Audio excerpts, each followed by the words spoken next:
और रुक करेंगे इस वक्त देवरिया का। उत्तर प्रदेश के देवरिया जनपद से एक हैरान कर देने वाला मामला सामने आया है, जहां गौरी बाजार थाना क्षेत्र के दो अलग अलग इलाकों में दो नाबालिग लड़कियों के साथ लव जिहाद का मामला सामने आया।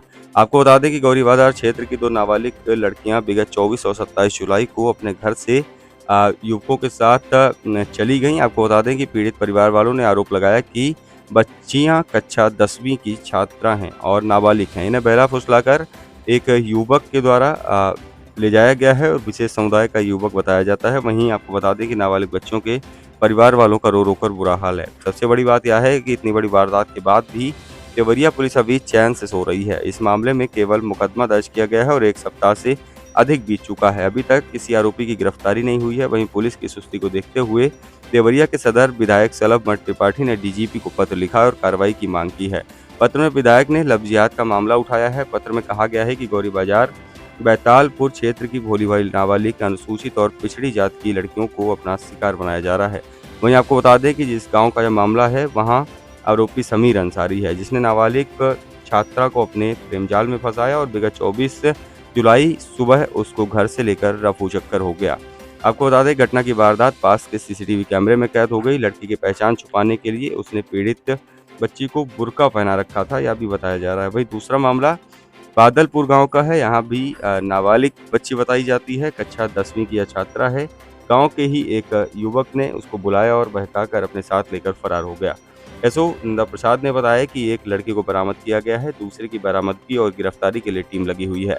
वहीं पुलिस अधीक्षक से बात करने की कोशिश की गई तो पीआरओ ने कहा कि मामले को दिखवाया जा रहा है। और इस मामले में जब संवाददाता ने देवरिया विधायक डॉक्टर सलभ मठ त्रिपाठी से खास बातचीत भी की।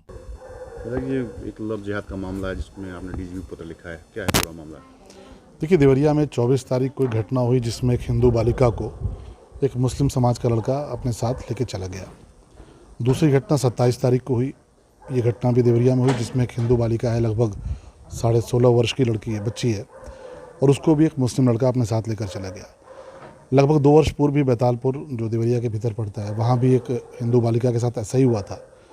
और जब पुलिस ने कार्रवाई शुरू की तो ये पता चला कि वो लड़की दुबई चली गई है और दुबई में उसने जाके धर्म परिवर्तन भी कर लिया, वहाँ से वापस आने को तैयार नहीं है, उसका ब्रेन वॉश किया गया। माननीय योगी जी की सरकार ने एक बहुत सख्त कानून बनाया है, उसको लेकर मैंने डीजीपी को पत्र लिखा है कि लव जिहाद का प्रकरण है, इसमें कार्रवाई करिए और इसमें फंडिंग कौन कर रहा है इसकी जाँच होनी चाहिए। क्योंकि कोई मुर्गे की दुकान चला रहा है, वो हिंदू बालिका को लेकर गायब हो जा रहा है और उसके बाद पता चल रहा है कि वो दुबई पहुँच गया, पता चल रहा है कहीं और चला गया, तो इनको फंडिंग कौन कर रहा है? जब ये पकड़े जा रहे हैं तो इनके मुकदमे लड़ने के लिए फंडिंग कौन कर रहा है? बड़े बड़े वकील खड़े हो जाते हैं, बड़े बड़े पैरोकार खड़े हो जाते हैं। डीजीपी को पत्र लिखकर मैंने इस पूरी घटना में दोनों बच्चियों की बरामदगी के लिए कहा है कि शीघ्र बरामदगी करिए और जो भी लोग इसके पीछे शामिल हैं उनके खिलाफ कार्रवाई की जाए, क्योंकि स्पष्ट तौर पर नज़र आ रहा है कि लव जिहाद का प्रकरण है। और इसमें जो स्थानीय पुलिस की भूमिका भी संदिग्ध है, कोई परिजनों का आरोप है कि पुलिस कोई कार्रवाई नहीं कर रही है। देखिए, मैंने कहा है उसमें कई बार आप देखते हैं पुलिस कई बार इस तरह के मामलों को गंभीरता से नहीं लेती, जबकि माननीय मुख्यमंत्री जी ने बहुत स्पष्ट एक कानून बनाया है और कार्रवाई भी हुई है। उत्तर प्रदेश में माननीय योगी जी की सरकार बनने के बाद से इस तरह की घटनाओं में कमी भी आई है, लेकिन अगर एक भी घटना हो रही है, और पिछले दिनों आपने देखा कि बलरामपुर में एक बड़ा रैकेट पकड़ा गया, छांगुर का रैकेट, किस प्रकार से निशाना बनाया गया उसमें हिंदू बालिकाओं को, किस प्रकार से उनको बेचा गया, ये घटना भी उसी प्रकार की प्रतीत हो रही है। और इसीलिए मैंने कहा है कि गंभीरता से लीजिए।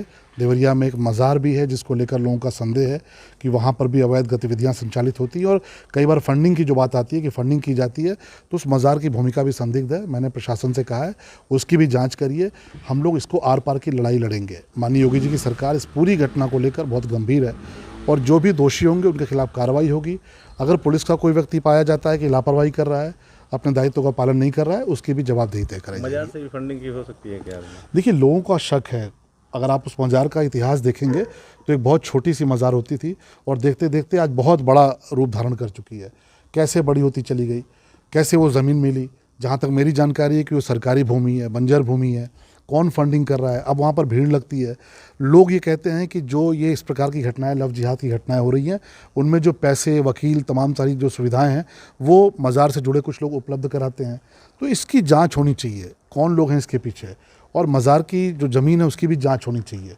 निश्चित तौर पर गंभीर प्रकरण है, प्रशासन इसको लेकर सख्त है, गंभीर है और हमने कार्रवाई के लिए